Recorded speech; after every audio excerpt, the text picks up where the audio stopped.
Okay, सबसे पहले तो मैं आपको ये बता दूं कि जो फॉरेक्स ट्रेडिंग है ना, फॉरेक्स ट्रेडिंग के अंदर जो नॉलेज है वो दो तरह का होता है। आप सब दोस्तों को मेरी लैपटॉप की जो वाइट स्क्रीन है वो नजर आ रही है। और अच्छा, आप सब दोस्तों से गुजारिश है कि आप अपने पास बेशक एक कागज और पेंसिल भी रख लें। हमारा जो सेशन है वो तकरीबन 40 से 45 मिनट में बातचीत करूंगा, आपको कुछ चीजें बताऊंगा। और इस दौरान में अगर आपको कोई बात समझ ना आए, आपके जहन में कोई क्वेश्चन आए, सवाल आए, तो आपने वो अपने कागज के ऊपर सवाल लिख लेना है। ठीक है। जब मैं सेशन खत्म करूंगा ना, तो आखिर में मैं आपको पूरा टाइम दूंगा कि आप अपने मुझसे सवाल कर सकेंगे, क्वेश्चन कर सकेंगे। आखिर में क्वेश्चन क्यों कर सकेंगे? क्योंकि बीच में बाजुकात ये होता है अक्सर, बल्कि कि अभी आपके जहन में एक क्वेश्चन आ रहा है, थोड़ी देर के बाद उस क्वेश्चन का जवाब आपको वैसे ही मिल जाना होता है। ठीक है, तो वो अगर हम बीच में क्वेश्चन लेते रहें बार बार, तो वो फिर टाइम जाया होता है, तो हम मकसद की बात नहीं कर सकते और हम क्वेश्चंस में ही उलझे रहते हैं। तो इसलिए जो क्वेश्चंस और आंसर सेशन होगा वो हम आखिर में करेंगे। उसमें 10 मिनट लगे, 12 लगे, 15 मिनट लगे, ज्यादा लगे, वो मैं पूरा टाइम दूंगा आपको। लेकिन बीच में आपने क्वेश्चन नहीं करना, ठीक है। और सब दोस्तों से गुजारिश है कि आप अपने माइक भी म्यूट कर दें, ठीक है, ताकि आपके बैकग्राउंड की आवाजें यहाँ पे डिस्टर्ब ना करें बाकी लोगों को। और वीडियो कैमरा भी अगर किसी ने ऑन किया हुआ है तो वो प्लीज बंद कर दें। ठीक है, आपको सिर्फ मेरी स्क्रीन नजर आनी चाहिए अपने मोबाइल या अपना जो भी डिवाइस आप यूज कर रहे हैं उस पे। और मेरी आवाज आपको आनी चाहिए। आपकी आवाज उस वक्त जरूरत पड़ेगी जब हम क्वेश्चन आंसर्स करेंगे, ठीक है, जब आप सवाल करेंगे तो उस वक्त आप अपना माइक ओपन कीजिएगा। ओके जी। अब जो फॉरेक्स ट्रेडिंग है ना, इसका जो इल्म है या नॉलेज है, ठीक है, वो दो तरह का है।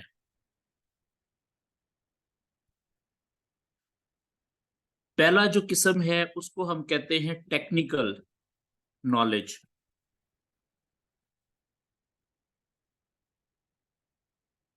ठीक है, और जो दूसरा है वो है फंडामेंटल नॉलेज।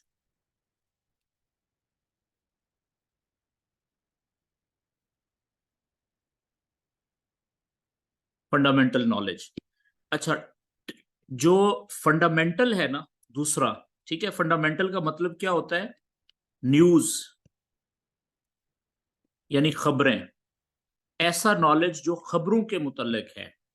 ठीक है, इसको हम बाद में डिस्कस करेंगे, फंडामेंटल को। तो जो असल असल नॉलेज है फॉरेक्स ट्रेडिंग का, जिसको सीखने की, जिसको आप बेसिक नॉलेज कह लें, वो ये पहले वाला है, टेक्निकल नॉलेज। ठीक है जी। और अब टेक्निकल नॉलेज में कौन कौन सी चीजें आती हैं? जो टेक्निकल नॉलेज है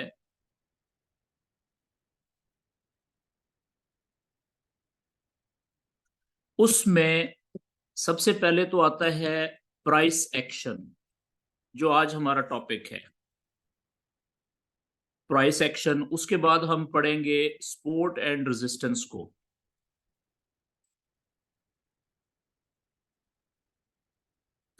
और फिर हम आखिर में पढ़ेंगे सप्लाई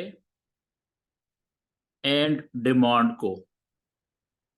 और आखिरी जो हमारा टॉपिक होगा, आखिर से पहले, वो होगा मनी मैनेजमेंट।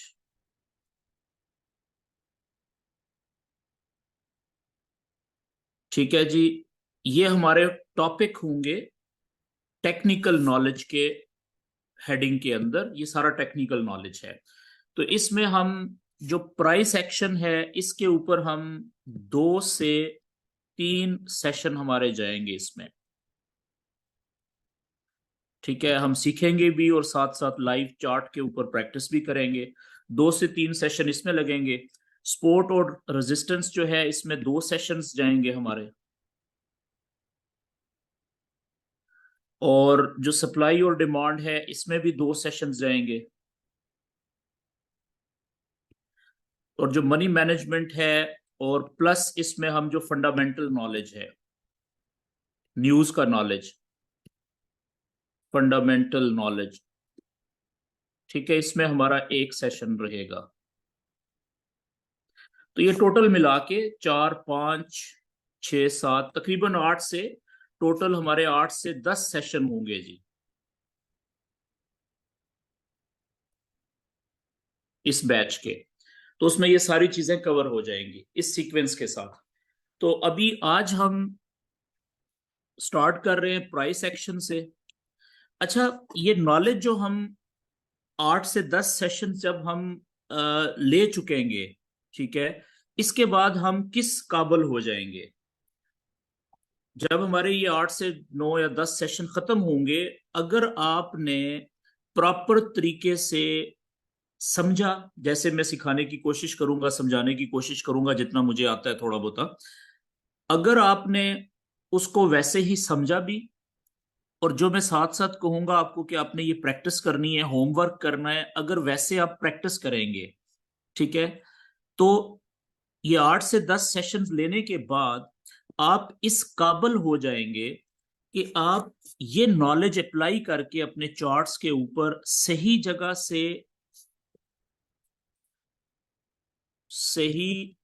से नॉलेज के मुताबिक, इस नॉलेज के मुताबिक आप ट्रेड ले सकेंगे। ट्रेड बाय की भी हो सकती है और सेल की भी हो सकती है, ठीक है, ये नॉलेज हासिल करने के बाद।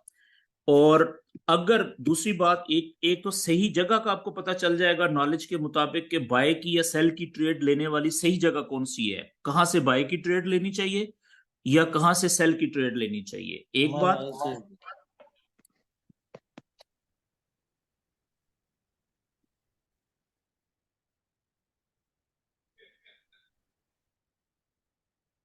और दूसरी बात ये कि आप इस काबिल भी हो जाएंगे कि अगर नॉलेज के मुताबिक आपकी ट्रेड ना चले, आपकी ट्रेड नुकसान में जाना शुरू हो जाए, तो थोड़े नुकसान पर किस जगह पे ट्रेड क्लोज करनी चाहिए, थोड़े नुकसान पर किस जगह पर ट्रेड क्लोज करनी है, ताकि ज्यादा नुकसान से बचा जाए, नुकसान से बच सकें, इस काबिल भी आप हो जाएंगे। और तीसरी बात ये कि ज्यादा से ज्यादा प्रॉफिट कमा सकें, ठीक है, नॉलेज के मुताबिक, इस काबिल भी आप हो जाएंगे। तो ये सारा जो नॉलेज है, टेक्निकल नॉलेज, अगर हम जिस तरीके से बताया जाएगा आपको, अगर हम उसी तरीके से इसको समझने के बाद इसकी अपना जो होमवर्क हमारा होगा प्रैक्टिस करने का, अगर हम उसको उस पर अमल करेंगे वैसे, तो ये 3 फायदे हमें होंगे जी, ठीक है। अच्छा, इन तीनों फायदों का, या इन जब आप इस काबिल हो जाएंगे कि आप ये तीनों फायदे हासिल कर सकें, 3 काम कर सकें, तो फिर इसका मकसद क्या होगा, रिजल्ट आपको क्या मिलेगा? फाइनल रिजल्ट ये होगा कि आपकी तकरीबन 70 से 80% जो ट्रेड्स होंगी ना, जो भी आप लेंगे इस नॉलेज के मुताबिक, ठीक है, वो प्रॉफिट में जाने के चांसेस होंगे, प्रॉफिट में जाएंगी। और तकरीबन 20 से 30% आपकी जो ट्रेड्स होंगी वो नुकसान में कटेंगी, नुकसान में जाएंगी, या नुकसान में आप काटेंगे, यानी SL, जिसे स्टॉप लॉस कहते हैं, स्टॉप लॉस हिट होगा आपका, ठीक है। तो अगर आप इस काबल हो जाएं, मैं कहता हूं 70 को छोड़े, आप 60% पे भी आ जाएं, अगर आपकी 60 से 80% की रेशो प्रॉफिट में ट्रेड क्लोज होने की हो जाए, तो आप एक प्रॉफिटेबल ट्रेडर बन जाएंगे, प्रॉफिट एबल, प्रॉफिट कमाने वाले ट्रेडर बन जाएंगे जी, ठीक है जी। अब एक और बात, क्योंकि आज हमारा पहला सेशन है तो ये बताना जरूरी है कि देखें, ये जो 3 4 5 बातें मैंने लिखी हैं टेक्निकल नॉलेज की, क्या ये सीखने के बाद 100% आपकी ट्रेड प्रॉफिट में ही जाएगी? नहीं। ठीक है, कभी भी नहीं। ये देख लें कि यहां पे मैंने लिख दिया है कि 20 से 30% रिस्क पे होगी आपकी ट्रेड। फिर भी ये जो नॉलेज है, ये कहीं पे भी 100% गारंटी नहीं देता कि 100% गारंटी है अब आपकी ट्रेड प्रॉफिट में ही जाएगी। लेकिन ये नॉलेज ये कहता है भाई 60 से 80% चांस है कि आपकी ट्रेड प्रॉफिट में जाएगी, 20 से 30% या 40% चांस है कि आपकी ट्रेड नुकसान में जाएगी। लेकिन ये नॉलेज आपको ये बता देगा कि अगर आपकी ट्रेड नुकसान में जाना शुरू हो गई है, यानी आपके इल्म के खिलाफ जाना शुरू हो गई है, तो थोड़े नुकसान पे आपने ट्रेड को क्लोज कहां पे करना है ताकि आप ज्यादा नुकसान से बच सकें। क्योंकि थोड़ा जो नुकसान होता है उसको आप अगली बेहतर ट्रेड में पूरा कर सकते हैं।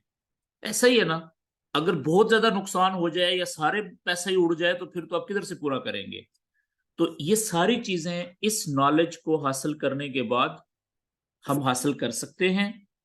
ठीक है, चलें जी, आज हम शुरू करते हैं। अच्छा, सबसे पहले तो एक बात ये वाली नोट करें कि आप में से ज्यादातर जो दोस्त हैं वो जो ट्रेड आप करेंगे ना, ठीक है, MT5 आप जो एप्लीकेशन है मेटा ट्रेडर 5, MT5 यानी मेटा ट्रेडर 5, ये ट्रेडिंग ऐप है ना, दुनिया की सबसे अच्छी और बड़ी ऐप है ये MT5 ऐप एप्लीकेशन।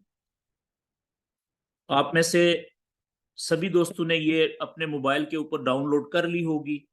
आप डेमो अकाउंट के ऊपर या रियल अकाउंट के ऊपर इसके ऊपर ट्रेड कर रहे होंगे। ठीक है। अच्छा, ट्रेड हम करते हैं ज्यादातर, जो बात मैं कहने लगा था कि ट्रेड आप मोबाइल पर करें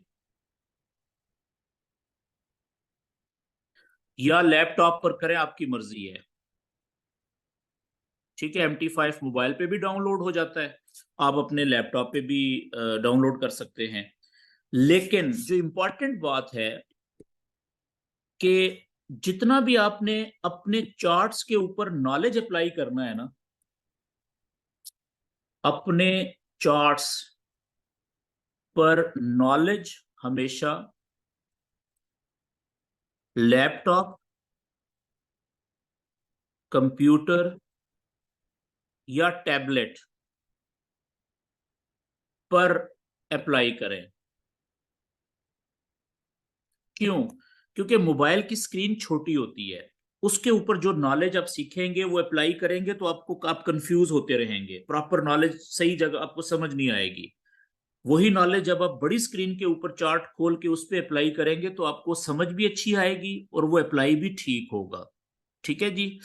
तो जब हम चार्ट ओपन करेंगे लैपटॉप या बड़ी स्क्रीन के ऊपर, तो ये दो वेबसाइट्स मैं यहाँ पे लिख रहा हूं, आप ये वेबसाइट्स यूज करेंगे। ठीक है, www.investing, INVESTING, investing.com। ठीक है जी, ये फ्री वेबसाइट्स हैं और कोशिश करें कि ज्यादातर आप ये वेबसाइट यूज करें, ज्यादातर ये investing.com चार्ट्स के लिए और चार्ट के ऊपर नॉलेज अप्लाई करने के लिए। लेकिन कभी कभार इस वेबसाइट में कोई अगर इश्यू आ जाए, प्रॉपर काम ना कर रही हो थोड़ी देर के लिए, क्योंकि बहुत ज्यादा लोड होता है इन वेबसाइट्स पे, तो फिर आप दूसरी वेबसाइट नोट कर लें,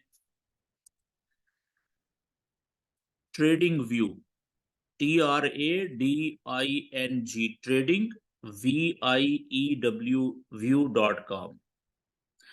तो आपने जो चार्ट्स ओपन करने हैं नॉलेज अप्लाई करने के लिए, जिन पेयर्स के चार्ट आपने ओपन करके उन पे टेक्निकल नॉलेज अप्लाई करना है, वो ये दो वेबसाइट्स हैं। दोनों वेबसाइट्स के चार्ट्स पे आप नॉलेज अप्लाई कर सकते हैं, फ्री वेबसाइट्स हैं, ये पेड भी हैं लेकिन फ्री वर्जन भी हैं इनके। ये बात क्लियर होगी जी? ओके। अब आते हैं जी, हमारा जो आज का पहला टॉपिक है वो है प्राइस एक्शन।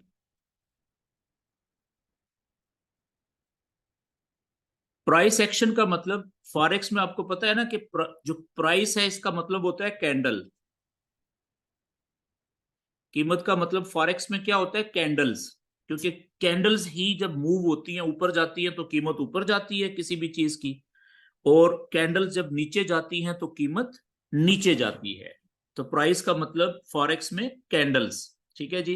एक्शन का मतलब होता है मूवमेंट। एक्शन का मतलब होता है मूवमेंट, चलना।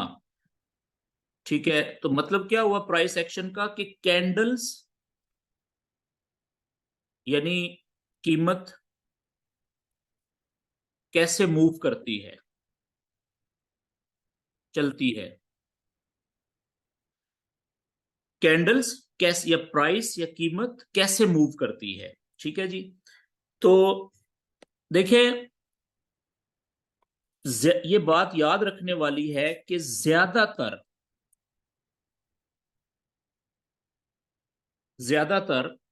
या इसको आप आम तौर पर कह लें, आम तौर पर कैंडल्स, किसी भी पेयर की जो कैंडल्स होती हैं, ठीक है, कैंडल्स लहर की शक्ल में चलती हैं। लहर, लहर का मतलब वेव,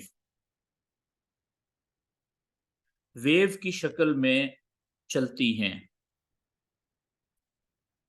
ठीक है जी।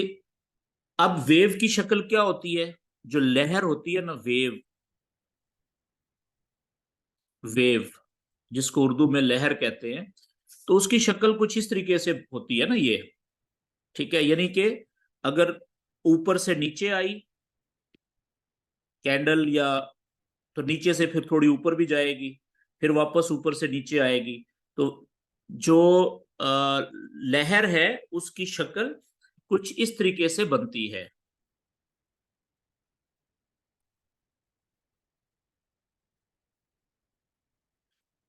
ठीक है जी। तो ये मैंने वेव की शक्ल बनाई है। तो अब फॉरेक्स में अगली जो बात है वो ये कि फॉरेक्स में कितनी किस्म की लहरें होती हैं। अगली बात ये याद रखने वाली है कि फॉरेक्स में तीन किस्म की लहरें होती हैं।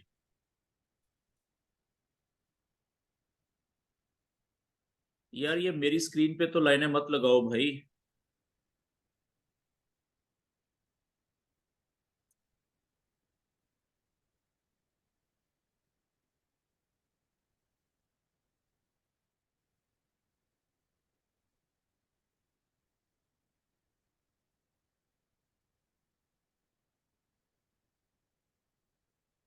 जोहेब इरशाद साहब, मेरी स्क्रीन पे चले, अब लाइन नहीं लगा सकेंगे, मैंने फंक्शन ही डिसेबल कर दिया है। अच्छा जी। तो फॉरेक्स में अमूमन जो है वो तीन किस्म की लहरें बनती हैं। भाई जिसने क्वेश्चन करना है वो लिख लो, अपने पेज के ऊपर लिख लो। ये सेशन के एंड पे मैं पहले बता चुका हूं, आखिर में आप सवाल कीजिएगा। ठीक है, बीच में क्वेश्चन नहीं हो सकता, क्योंकि उस तरह से फिर टाइम जाया होता है। आपके जहन में जो भी क्वेश्चन आ रहा है पेपर पे लिख लें। पहली बात है कि आगे आपको ये क्वेश्चन खुद ब खुद क्लियर हो जाएगा। अगर फिर भी इसका जवाब ना मिला तो सेशन के एंड पे मैं आपको पूरा टाइम दूंगा, उस वक्त आप अपना क्वेश्चन कीजिएगा। तो फॉरेक्स में तीन किस्म की लहरें बनती हैं जी। ठीक है। वो लहरें कौन कौन सी होती हैं? पहली जो वेव होती है उसे हम कहते हैं बुलिश वेव।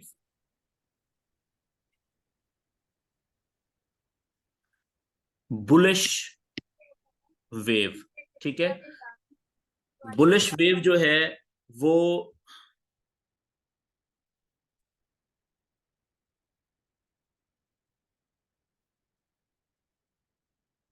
बुलिश वेव जो है वो ऐसी वेव होती है।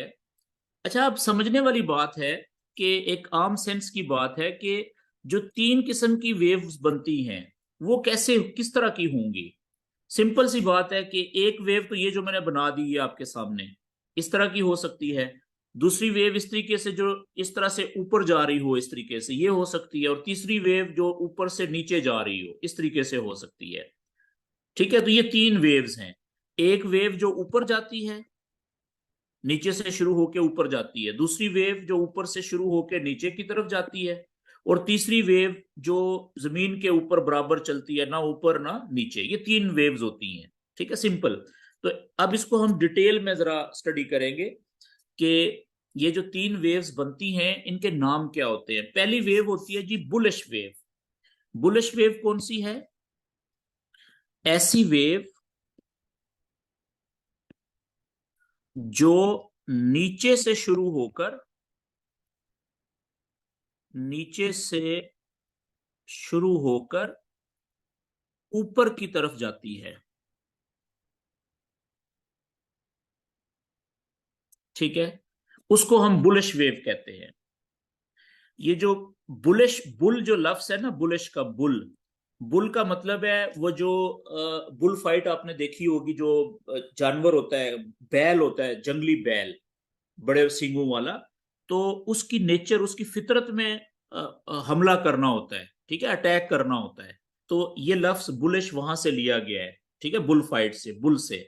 बुलिश, बुलिश का मतलब कि ऐसी, जब किसी भी चीज की कीमत फॉरेक्स में नीचे से ऊपर की तरफ जा रही हो, ठीक है, मजीद ऊपर जाए और ऊपर जाए, तो उसको हम कहते हैं कि ये बुलिश वेव बन रही है। ठीक है, तो अब ऐसी वेव जो नीचे से ऊपर की तरफ जाएगी, उसकी शक्ल किस तरह से बनेगी अगर हम उसको पेपर पे ड्रॉ करें? कुछ इस तरीके से। फर्ज करें यहां से शुरू हुई, तो ये पहले ऊपर गई, फिर थोड़ी नीचे आई, फिर और ऊपर गई, थोड़ी नीचे आई, फिर और ऊपर गई, नीचे आई। ये तो अब आप देखें कि इसकी कीमत आहिस्ता आहिस्ता ऊपर जा रही है, नीचे से ऊपर। यहां से शुरू हुई थी, ठीक है, ऊपर गई, फिर थोड़ी वापस नीचे आई, फिर ऊपर गई, फिर थोड़ी वापस नीचे आई, फिर और ऊपर गई। तो अब इसकी वक्त के साथ साथ आप देखें कीमत मजीद ऊपर से ऊपर ही जाती जा रही है। तो इस वेव को हम बुलिश वेव कहते हैं। ठीक है जी। अच्छा, दूसरी वेव जो हमारी है जी, वो है जिसको हम, जो ऊपर से नीचे आती है, उसको हम कहते हैं बेरिश वेव। Bearish wave. ठीक है। अच्छा, ये जो बेयर है ना, ये लफ्ज निकला है बेयर से। बेयर कहते हैं रीछ को। ये भी जंगली जानवर है, रीछ, रीछ। ठीक है जी। और ये बुल कहते हैं जंगली बैल को। तो रीछ की जो फितरत है ना, बियर की, वो क्या होती है? रीछ की फितरत में अटैक नहीं होता, ये हमला नहीं करता जल्दी जल्दी। मजबूरी में तो करना करता है, लेकिन डिफेंसिव नेचर होती है, ये पीछे हटता है, मतलब लड़ाई शौक से नहीं करता ये। ठीक है। तो फॉरेक्स में इसका क्या मतलब है कि ऐसी वेव जो ऊपर से नीचे की तरफ जाए। तो फॉरेक्स में इसका मतलब है ऐसी वेव जो ऊपर से शुरू होकर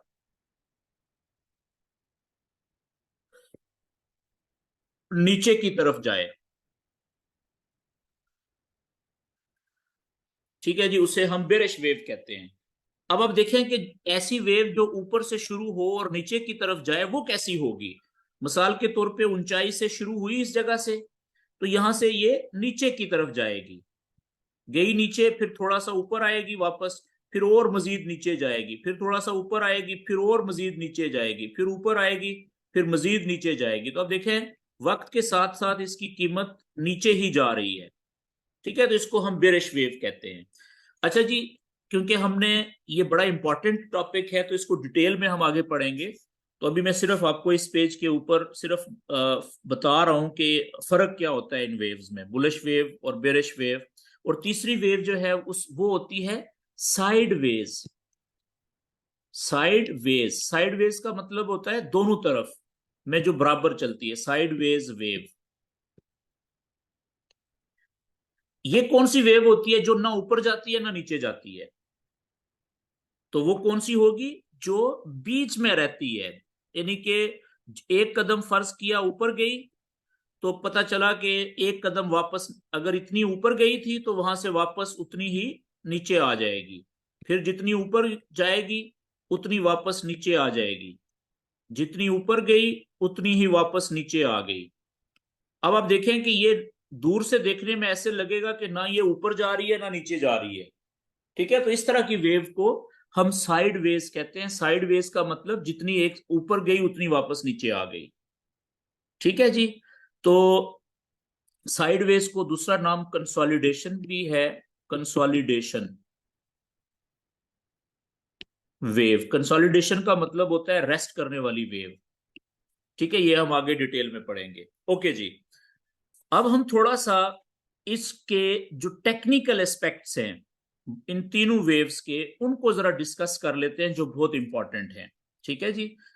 जब हम ये प्राइस एक्शन, ये जो वेव्स हैं ना, इनको हम समझ लेंगे प्रॉपर, उसके बाद फिर हम यही वेव्स देखेंगे लाइव चार्ट के ऊपर अगले सेशन में, कि ये वेव्स जो हैं वो चार्ट के ऊपर कैसे बनती हैं। हमें कैसे पता चलेगा जो लाइव चार्ट हम देखेंगे उसमें कौन सी वेव चल रही है इस वक्त।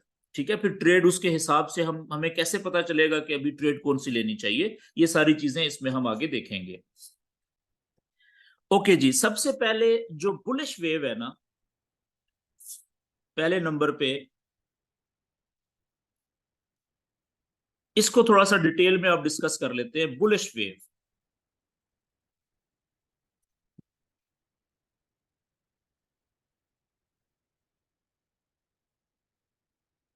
बुलिश वेव,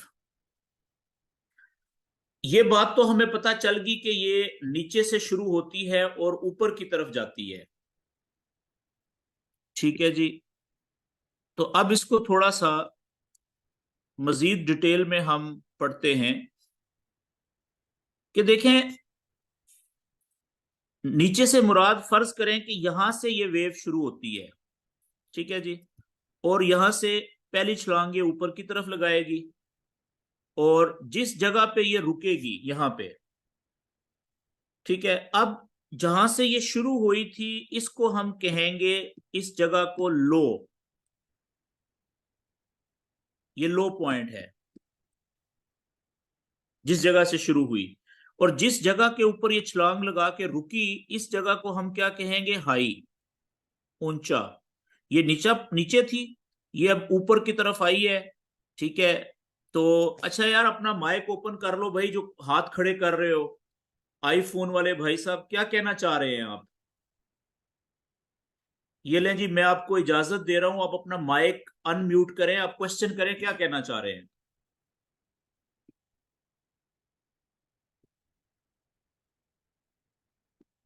जी।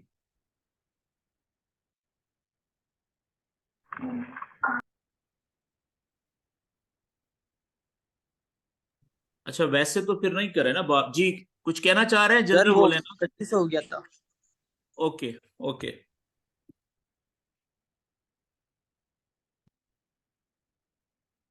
वो बीच में मैं क्वेश्चन इसलिए नहीं लेता कि वो टाइम जाया होता है। ठीक है, हमने फिर वो सारी चीजें भी तो बतानी है ना, इसलिए क्वेश्चन जो है वो आखिर में करेंगे हम। ओके, तो मैं ये बात कर रहा था कि जो जिस जगह से वेव शुरू होती है, मिसाल के तौर पे, कि इस जगह से शुरू हुई वेव, तो वो लो पॉइंट है। ठीक है, वहां से उसने ऊपर गई, और जिस जगह पे रुकेगी ना पहले पॉइंट पे, उसको हम हाई पॉइंट कहेंगे, सिर्फ हाई। हाई को हम शॉर्ट में एच लिखते हैं, और लो को हम शॉर्ट में एल लिखते हैं। ठीक है, एल का मतलब लो, लो पॉइंट, एच का मतलब हाई पॉइंट। अब यहां से ये वापस पीछे हटेगी कुछ कदम नीचे। ठीक है, तो जिस जगह पे, फर्ज करें यहां पे रुकी, इस जगह पे, तो जिस जगह पे ये रुकी है ना, इस जगह को हम कहेंगे एच एल। एच एल का मतलब क्या है जी, हायर लो। अच्छा, जिस तरीके से बच्चा स्कूल में जाता है ना, छोटा बच्चा पहली दफा, तो उसको जो टीचर होते हैं वो उसको अलिफ बे या एबीसी, ठीक है, सिखाते हैं कि ये याद करने हैं आपने। बिल्कुल इसी तरीके से ये कुछ अल्फाज, कुछ 6-7 मुख्तलिफ अल्फाज में लिखूंगा।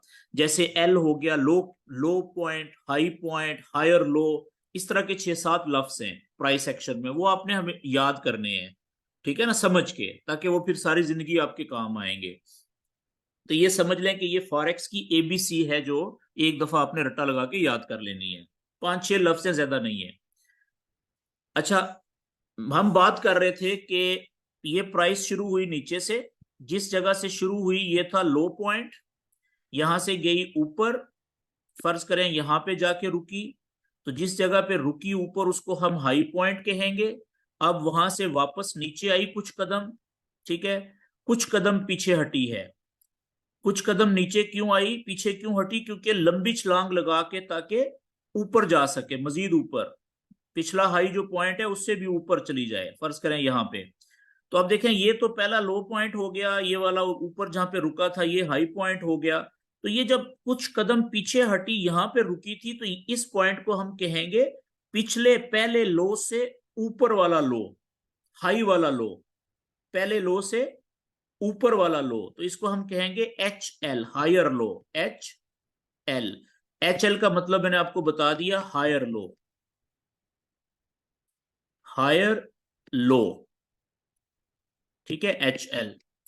और यहां से इसने लंबी छलांग लगाई, इतनी लंबी ऊपर की तरफ के जो पिछला हाई पॉइंट था उसको तोड़ के मजीद ऊपर जाके, उससे ऊपर जाके कहीं पे रुकेगी, तभी तो ये प्राइस ऊपर जाएगी। ठीक है, तो अब ये वाला जो नया हाई बना है ना पिछले हाई से ऊपर, इसको हम क्या कहेंगे जी? इसको हम कहेंगे डबल एच। डबल एच का मतलब क्या है?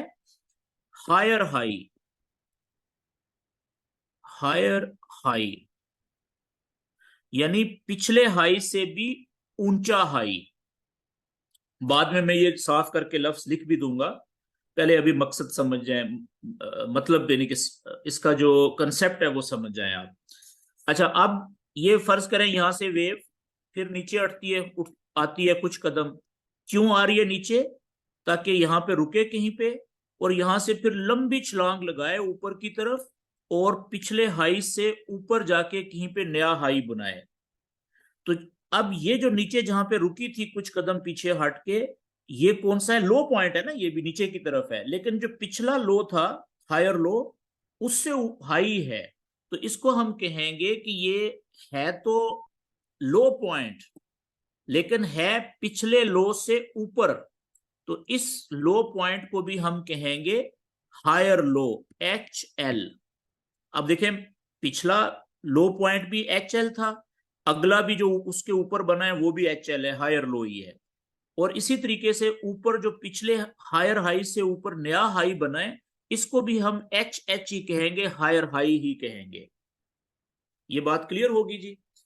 अच्छा, अब इसके बाद जब तक ये वेव चलती रहेगी, कुछ कदम नीचे आएगी, जहां पे रुकेगी उस जगह को हम कहेंगे हायर लो, वहां से ऊपर जाएगी, और अगर उसने पिछला जो हाई था उसको तोड़ के ऊपर, उससे ऊपर जाके रुकी, तो हम उस नए हाई को क्या कहेंगे? फिर हायर हाई कहेंगे, नया हायर हाई। अब ये सिलसिला जब तक इस तरीके से चलता रहेगा कि नीचे पहले लो के बाद लो के ऊपर हायर लो बना, फिर हर दफा उस हायर लो के ऊपर नया हायर लो बनता जाए, इसी तरीके से ऊपर की तरफ पहले हाई के बाद हर दफा पहले हाई से ऊपर नया हायर हाई बनता रहे, तो हम कहेंगे कि ये वेव कौन सी चल रही है? बुलिश वेव चल रही है। इसको मजीद थोड़ा सा समझ लें अगले पेज के ऊपर।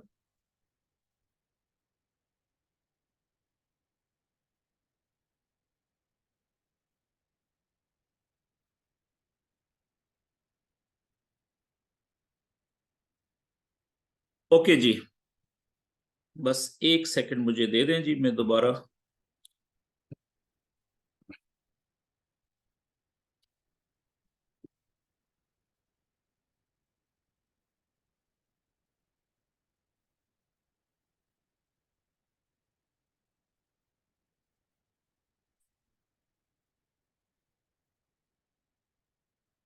बुलिश वेव को दोबारा थोड़ा सा हम देख लेते हैं जी,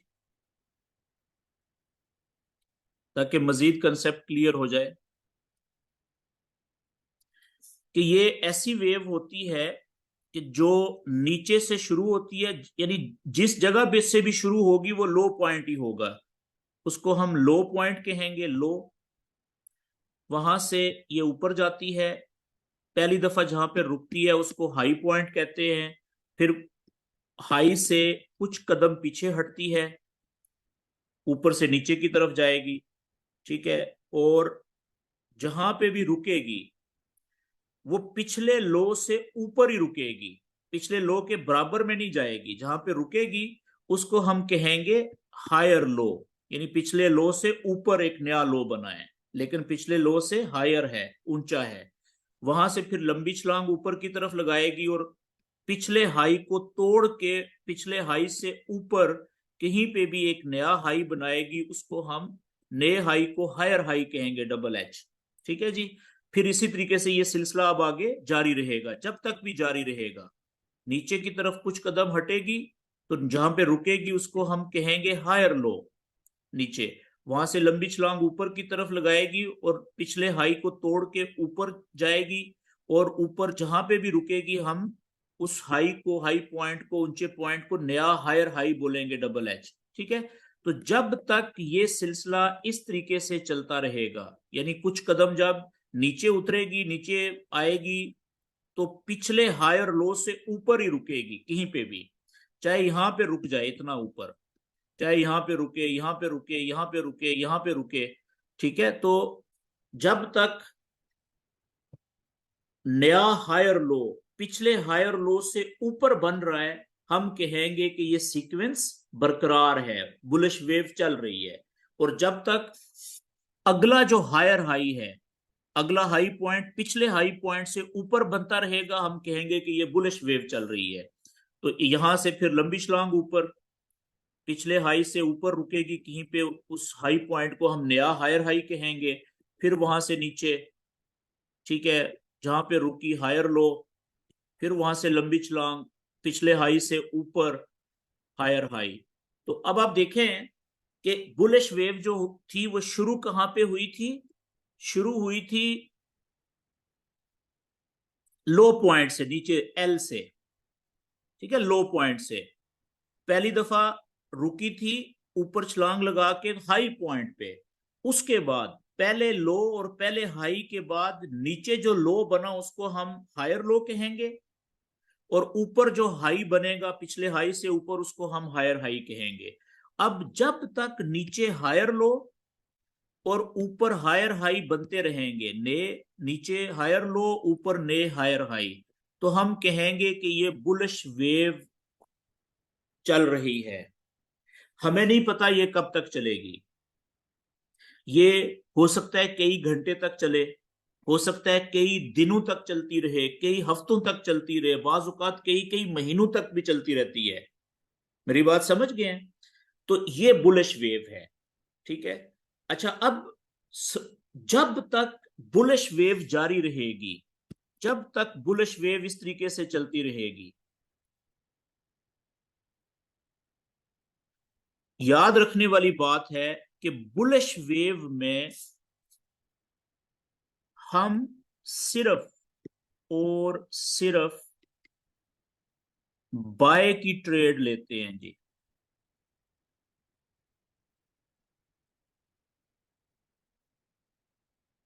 कौन सी ट्रेड लेते हैं बुलिश वेव में? सिर्फ और सिर्फ बाय की ट्रेड लेते हैं। क्यों? इसलिए कि हमें यह पता है कि ये तो कीमत मुसलसल नीचे से ऊपर ही जाती जा रही है। ये देखें, चेक करें, यहां से शुरू हुई थी, यहां पे गई पहले, उसके बाद यहां पे पहुंची, उसके बाद यहां पे पहुंची, उसके बाद यहां पे। हमें क्या पता कि ये मजीद कितना ऊपर जाएगी और कब तक ऊपर जाती रहेगी। ये बात क्लियर होगी जी। हम सेल की ट्रेड नहीं लेते बुलिश वेव में। ठीक है। तो इसका मतलब क्या हुआ कि सबसे पहले तो हमें वेव को आइडेंटिफाई करना है अपने चार्ट के ऊपर कि भाई ये वेव कौन सी चल रही है। और याद रखें कि जब बुलिश वेव चल रही होती है तो इसका मतलब होता है कि बुलिश ट्रेंड चल रहा है। बुलिश ट्रेंड, यानी प्राइस ऊपर जा रही है।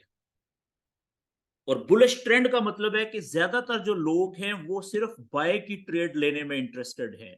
जो भी ट्रेड ले रहा है वो बाय की ले रहा है, ठीक है ना। सेल की ट्रेड वही लेगा जिसको पता ही नहीं है, नॉलेज ही नहीं है जिसके पास, समझ ही नहीं है जिसको, ठीक है। तो इसलिए बुलिश वेव में जो भी आदमी सेल की ट्रेड लेगा वो बहुत थोड़े लोग होंगे जो प्रॉफिट में निकल सकेंगे, ज्यादातर लोग नुकसान में ही ट्रेडें काटेंगे, थोड़े नुकसान में या फिर बहुत ज्यादा नुकसान में। ये बात क्लियर होगी जी। अच्छा, अब अगली बात ये है कि दो बातें हैं कि हमें बाय की ट्रेड तो लेनी चाहिए बुलिश ट्रेंड में, बुलिश वेव में, लेकिन बाय की ट्रेड लेनी कहां से चाहिए, किस जगह से लेनी चाहिए? बहुत सिंपल है, मैं लिख देता हूं यहां पे। हमें बाय की ट्रेड लेनी चाहिए सिर्फ, पहली बात तो ये होगी। और दूसरी बात बड़ी इंपॉर्टेंट, बाय की ट्रेड, बाय की ट्रेड ने एच एल हायर लो, जब नया हायर लो बनता है नीचे की तरफ, ने एच एल से ऊपर जाते हुए ली जाती है। क्या मतलब हुआ? ये देखें, ये नया हायर लो बना था नीचे, यहां से जब हमें पता चल गया कि कीमत अब ऊपर की तरफ उठना शुरू हो गई है, तो इस जगह से बाय की ट्रेड। अगला ये हायर लो अगर बना, अगर अगला यहां पे बना, ठीक है, यहां से ऊपर उठने लगी प्राइस, तो यहां से ऊपर उठते हुए यहां से हम बाय की ट्रेड लेंगे। उसके बाद इंतजार करेंगे, अगर अगला हायर लो नया बना नीचे की तरफ, यहां से प्राइस ऊपर उठना शुरू करेगी, तो यहां से हम लेंगे बाय, यहां से ऊपर उठते हुए बाय। ये क्लियर हो गया जी? यहां तक तो बात समझ आ गई अब सब दोस्तों को? अच्छा, अब एक सवाल ये है कि इसमें हम सेल की ट्रेड क्यों नहीं लेते, क्यों नहीं लेनी चाहिए बुलिश ट्रेंड में या बुलिश वेव में?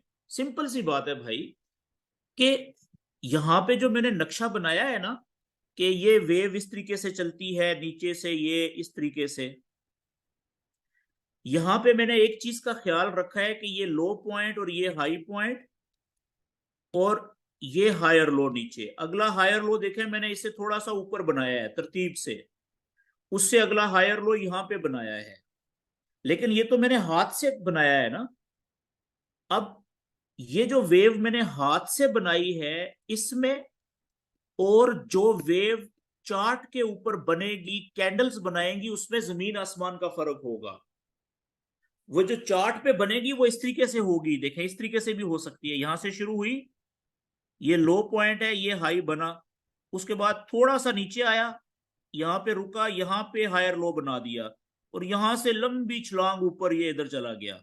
तो अब अगले पेज के ऊपर मैं आ जाता हूं, देखें मिसाल के तौर पे, यहां से वेव शुरू हुई, लो पॉइंट से ये हाई पॉइंट पे गई, यहां से चंद कदम पीछे हटी, और फर्ज करें यहां पे रुकी, और यहां से ही लंबी छलांग इसने ऊपर की तरफ लगा दी ऐसे, तो इसको हम क्या कहेंगे, इस पॉइंट को देखें, पिछले लो से तो ऊपर ही है ना, तो इसको भी तो हम हायर लो ही कहेंगे ना। जरूरी तो नहीं है कि ये यहां पे आके बने, यहां पे आके बने, ये यहां यहां पे बिल्कुल थोड़ा सा नीचे आके यहां पे भी बन सकता है, ठीक है। तो इसलिए हमने चार्ट के ऊपर जो कैंडल्स बना रही हैं उसको देखना है। मिसाल के तौर पे यहां पे ये रुका तो ये हायर लो बन गया, ठीक है। अब यहां से वेव ऊपर गई, यहां पे फर्ज करें रुकी, और इसने बनाया पिछले हाई से ऊपर जाके नया हाई। अब यहां से फर्ज करें कि ये थोड़ा सा ज्यादा नीचे आया और यहां पे रुक गया, तो अब पिछले हायर लो से तो ऊपर ही है ना ये, तो इस पॉइंट को भी हायर लो ही कहेंगे, पिछले से ऊपर है, ऊंचा है, लो है तो लो नीचे, ठीक है। अब यहां से इसने लंबी छलांग लगाई, फर्ज करें ये यहां पे जाके रुका। अब एक भाई साहब थे, उन्होंने कहा कि यहां से ये क्योंकि कुछ कदम तो नीचे जाना है ना, इसलिए तो सेल की ट्रेड ले लेते हैं। और क्या हुआ कि यहां पे ही रुक गई जी, यहां पे ही, इसी जगह पे ही। इस पॉइंट को आप क्या कहेंगे? Higher low. जरूरी तो नहीं है कि ये यहां पे ही आए, यहां पे आए, क्योंकि बुलिश ट्रेंड है। बुलिश ट्रेंड में मार्केट या जो कैंडल्स होती हैं उनका ज्यादा प्रेशर होता है ऊपर की तरफ जाने में, नीचे की तरफ जाने में ज्यादा प्रेशर नहीं होता। ठीक है ना? तो वो थोड़ा सा नीचे, चंद कदम, दो कदम, एक कदम, तीन कदम नीचे आके थोड़ा सा वहां से भी लंबी छलांग ऊपर लगा सकती है। तो अब ये भी हायर लो बना, यहां पे भी देखें। तो अब एक साहब थे जिन्होंने यहां से सेल की ट्रेड ले ली थी कि ये तो नीचे जाएगा। मिसाल के तौर पे यहां से उन्होंने सेल की ट्रेड ले ली थी कि वापस जा रही है, कुछ कदम और जाएगी। फर्ज करें कि उस सेल की ट्रेड ने उनको प्रॉफिट में वो आई ही नहीं, या आई थी लेकिन वो कह रहे थे कि अभी तो बस थोड़ा सा, ये थोड़ा सा यहां तक तो जाए ना, फिर वो काटेंगे। तो वो यहां से ही ऊपर निकल गई। तो अब वो क्या करेंगे? अब इसने जल्दी जल्दी वापस तो नहीं आना इधर जहां से उन्होंने ट्रेड ली हुई है, इधर वो ऊपर जाएगी। हो सकता है यहां से थोड़ा सा नीचे आए, इधर कहीं पे हायर लो बनाए और फिर मजीद ऊपर निकल जाएगी। अब या तो फिर ये थोड़े नुकसान में ट्रेड काटेंगे, अगर इन्होंने एसएल लगाया हुआ था, स्टॉप लॉस इधर कहीं पे, फिर तो ये थोड़े नुकसान पे जान छूट जाएगी। लेकिन इस तरह की जो सेल की ट्रेड लेने वाले लोग होते हैं बुलिश वेव में, अक्सर उनका नुकसान बहुत ज्यादा होता है, क्योंकि वो इंतजार कर रहे होते हैं मसल्ले पे बैठ के कि नहीं इंशाल्लाह आएगी नीचे, इंशाल्लाह नीचे आएगी, इंशाल्लाह नीचे आएगी। लेकिन उनको ये नहीं पता होता कि भाई ये बुलिश वेव है, ठीक है, इसने जोर ऊपर की तरफ ही मारना है और हमें नहीं पता कि ये कितना ऊपर जाएगी। ये बात क्लियर होगी। इसलिए कहते हैं कि बुलिश वेव में हम सिर्फ बाय की ट्रेड लेते हैं। कहां से? नया जो नीचे हायर लो बनता है वो कहीं पे भी बने, यहां पे बने, यहां पे बने, ठीक है ना, ऊपर उठने लगी बस, ठीक है जी, बाय की ट्रेड ले लें। आगे हम देखेंगे लाइव चार्ट के ऊपर, ये बात क्लियर होगी जी। ओके। तो अब जो सीक्वेंस बना फिर हमारी बुलिश वेव का, वो कुछ इस तरीके से बन गया। ये याद रखने वाली बातें इसमें क्या हैं कि बुलिश वेव जो होती है वो लो पॉइंट से शुरू होती है, पहले जाती है लंबी छलांग, जहां पे रुकती है ऊपर, उसको हाई पॉइंट कहते हैं। हाई से कुछ कदम नीचे आती है और पिछले लो और हाई के दरमियान में कहीं पे भी रुक सकती है। ठीक है जी। और वहां से फिर लंबी छलांग ऊपर की तरफ लगाएगी, और उसके लिए जरूरी है कि वो पिछले हाई को तोड़े और उससे ऊपर जाके कहीं पे भी नया हाई बनाए, जिसे हम हायर हाई कहते हैं। अब क्योंकि ये जो नीचे रुकी थी चंद कदम पीछे जाके, तो ये लो पॉइंट है, पिछले लो से तो ऊपर है ना, तो इसलिए इसको हायर लो कहेंगे। लेकिन अगर फर्ज करें, एक सवाल है यहां पे कि अगर ये चंद कदम यहां पे मैं बनाता हूं, ये देखिएगा कि यहां से शुरू हुई थी वेव, लो पॉइंट, ऊपर गई थी, ये हाई पॉइंट था, यहां से चंद कदम पीछे हटते हटते हटते हटते हटते वो आ गई जी इधर, यहां पे। ये जो पिछला लो पॉइंट है ना, फर्ज करें कि इसके बिल्कुल बराबर में आ जाती है ये इधर, तो अब इस पॉइंट को हम क्या कहेंगे? फर्ज करें यहां से उठती है ऊपर, तो अब इस पॉइंट को हम हायर लो नहीं कह सकते। क्यों? हायर लो उस पॉइंट को कहते हैं जो पिछले लो से ऊपर बने, चाहे थोड़ा सा ऊपर बने, यहां पे भी ऊपर बनता ना थोड़ा सा ऊपर, तो भी इसको हायर लो कह सकते थे। लेकिन इस केस में आप देखें कि ये तो पिछले लो के बिल्कुल सामने, इसको आप लो ही कहेंगे, पिछले लो के बिल्कुल सामने ये लो है, हायर लो नहीं कह सकते इसको। तो ये बुलिश वेव नहीं है, फिर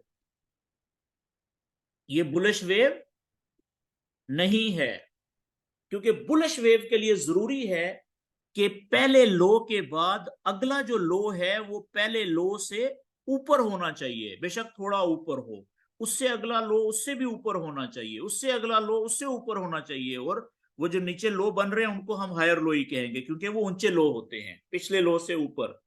ये बात क्लियर होगी जी।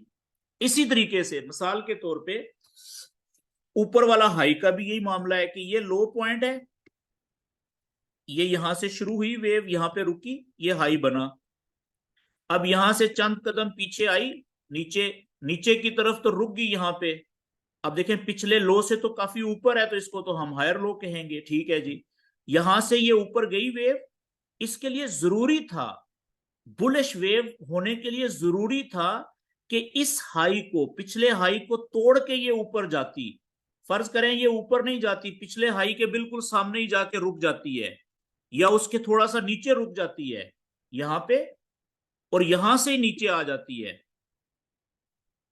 ये, तो क्या हम इसको हायर हाई कह सकते हैं? इसको नहीं, इसको तो हाई के सामने हाई है ना, ये इससे ऊंचा थोड़ी है, बराबर है, तो इसको भी हाई कहेंगे। तो ये भी बुलिश वेव नहीं रही। अब मेरी बात समझ गए हैं? तो ये दो इसके असूल हैं बुलिश वेव के। क्या? कि पहले लो के बाद जो अगले लो बनने चाहिए वो पहले लो से, यानी पिछले लो से ऊपर ही होने चाहिए, तब वो हायर लो होंगे।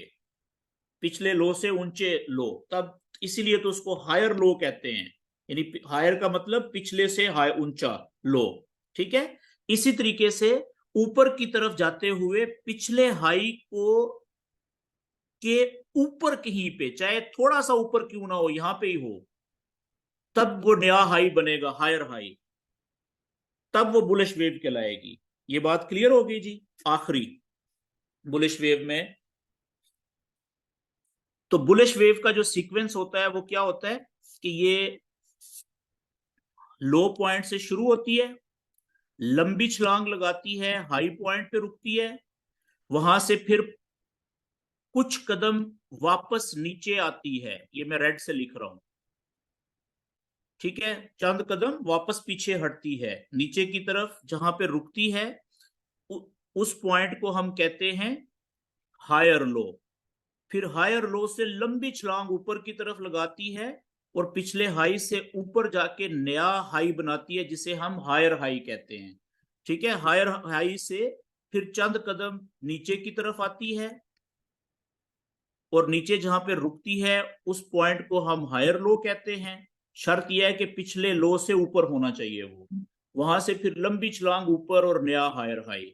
तो जब तक ये सिलसिला इस तरीके से जारी रहता है कि नीचे की तरफ नए higher low, new higher low, और ऊपर की तरफ न्यू हायर हाई बनते रहते हैं, उस वक्त तक हम कहते हैं कि ये वेव कौन सी है जी? बुलिश वेव है। वो जरूरी नहीं है। बुलिश वेव खत्म कब होगी? जब या तो वो पिछले हाई, मतलब जरूर, अच्छा अब बुलिश वेव कितनी लंबी चलेगी हमें नहीं पता, कितनी लंबी चलेगी। हमने देखना है कि भाई वो जो सीक्वेंस है, जब तक ये सीक्वेंस बरकरार रहेगा हम कहेंगे बुलिश वेव चल रही है। मिसाल के तौर पे एक वेव शुरू हुई यहां से, ठीक है, ये और ये और ये और यहां पे इस वक्त इधर है इस जगह पे। अब ये कौन सी वेव है?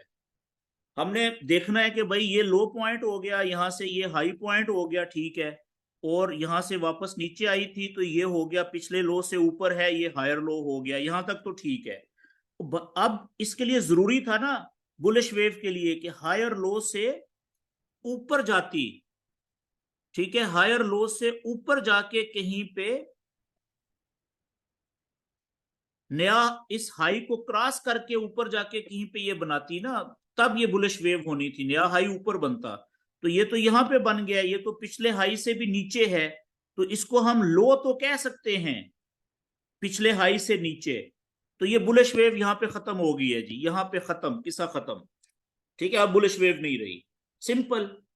जब तक ये सीक्वेंस फॉलो करती रहेगी, लो नीचे की तरफ जो पॉइंट्स बन रहे हैं वेव के और ऊपर की तरफ, तो उस वक्त तक तो बुलिश वेव है। जब ये सीक्वेंस खत्म हो गया तो बुलिश वेव भी खत्म हो गई। ये बात क्लियर होगी जी? बिल्कुल ठीक है। अच्छा, इसी तरीके से अब जल्दी से हम जो दूसरी वेव होती है वो होती है बेरिश वेव।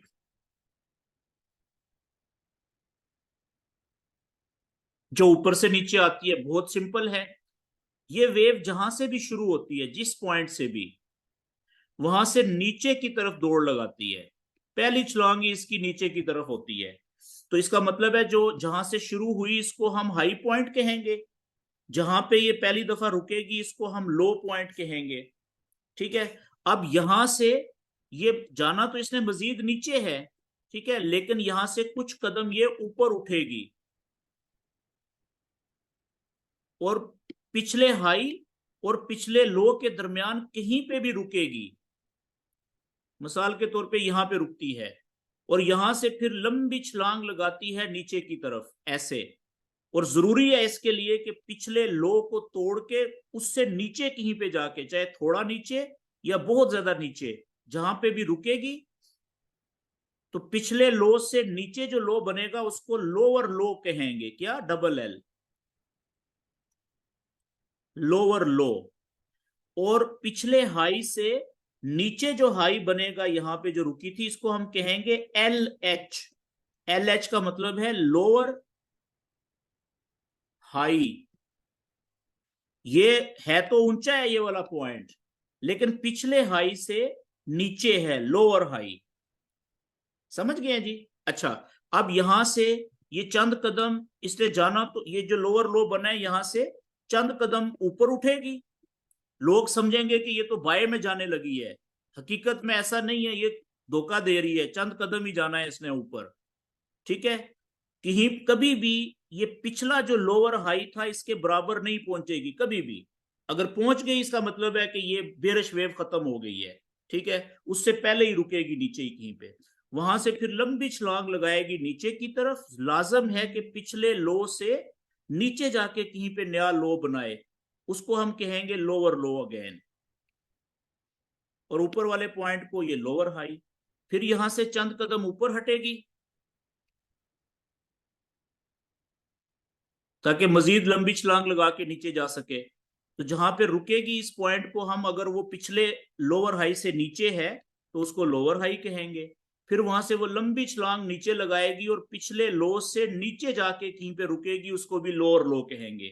अब देखें कि जब तक ये सिलसिला चलता रहेगा, कौन सा सिलसिला, कि ऊपर की तरफ पिछला जो हाई पॉइंट जिसे हम लोअर हाई कहते हैं उससे नीचे नया लोअर हाई बनेगा नीचे, और नीचे की तरफ पिछले लो से नीचे जाके नया लो बनेगा। ठीक है, तो हम कहेंगे कि ये बेरिश वेव चल रही है।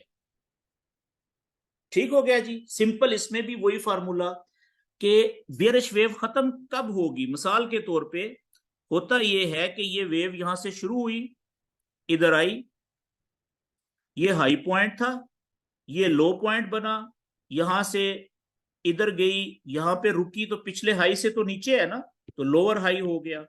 अब यहां से लंबी छलांग लगाई इसने नीचे, लेकिन पिछला जो लो पॉइंट था उसको ये तोड़ के नीचे जाना जरूरी था इसके लिए। लेकिन फर्ज करें कि ये नीचे नहीं गई, ऊपर कहीं पे रुक गई या यहां पे नीचे ही रुक गई और यहां से वापस ऊपर उठ गई, तो अब ये इस पॉइंट को आप क्या कहेंगे? लोअर लो कह सकते हैं इसको? नहीं, ये लो के सामने लो है। अगर ऊपर बना है तो हाई होगा, लो से ऊपर हायर लो। ठीक है ना? तो अब ये बेरिश वेव खत्म हो गई है, बेरिश वेव नहीं रही यहां पे। उसके लिए जरूरी था कि इस पिछले लो को तोड़ के नीचे नया लो बनाती, चाहे यहां पे थोड़ा सा नीचे चली जाती। मेरी बात समझ गए?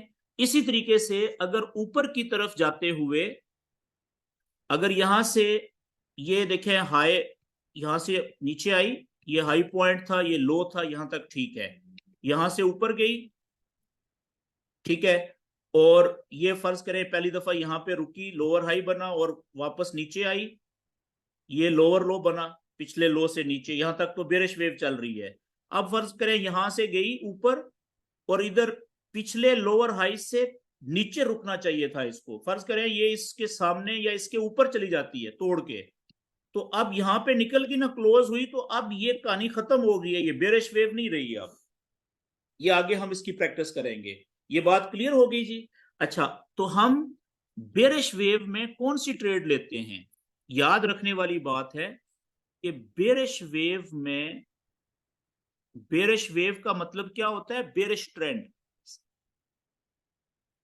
बेरिश ट्रेंड में हम सिर्फ सेल की ट्रेड लेते हैं जी, सेल की। ये बात क्लियर होगी, बाय की नहीं लेते इसमें, क्योंकि ये अपोजिट है, ये नीचे जाने वाला है। ठीक है जी। तो सेल की ट्रेड भी कहां से लेते हैं? सेल की ट्रेड हम, नया जो लोअर हाई बनता है वहां से जब नीचे की तरफ जाती है ना कैंडल, तो वहां से हम सेल की ट्रेड लेते हैं। ये लोअर हाई बना, यहां से नीचे की तरफ जाना शुरू करेगी तो यहां से सेल, नीचे जाते हुए लोअर हाई से नीचे जाते हुए सेल की ट्रेड, लोअर हाई से जो नया बनेगा नीचे जाते हुए, तो सेल की ट्रेड हम लोअर हाई से नीचे जाते हुए लेते हैं। ये बात क्लियर होगी जी यहां तक? टाइम काफी, 1 घंटा हो गया तकरीबन, मैं इसको वाइंड अप कर रहा हूं, फिर आपके क्वेश्चन आंसर्स हो जाएंगे। तो आज का जो हमारा सेशन था जी, इसमें हमने प्राइस एक्शन की जो बुनियाद है वो सीखने की कोशिश की है। इसमें हमें जो होमवर्क है, हमारा जो आपका होमवर्क है वो क्या है, याद करने वाली चीजें हैं कुछ। ठीक है? क्या कि जो बुलिश वेव है उसमें एल एक होता है लो पॉइंट, लो पॉइंट को हम लिखते हैं एल के साथ। एक होता है हाई पॉइंट, हाई पॉइंट को हम लिखते हैं एच के साथ। ठीक है? आपने ये याद रखनी है चीजें। इसी तरीके से नीचे की तरफ जो हायर लो बनता है, हायर लो, उसको हम एच एल कहते हैं। ऊपर की तरफ जो हायर हाई बनता है, पिछले हाई से ऊपर, हायर हाई, उसको हम डबल एच से लिखते हैं। इसी तरीके से ये तो हो गया बुलिश का।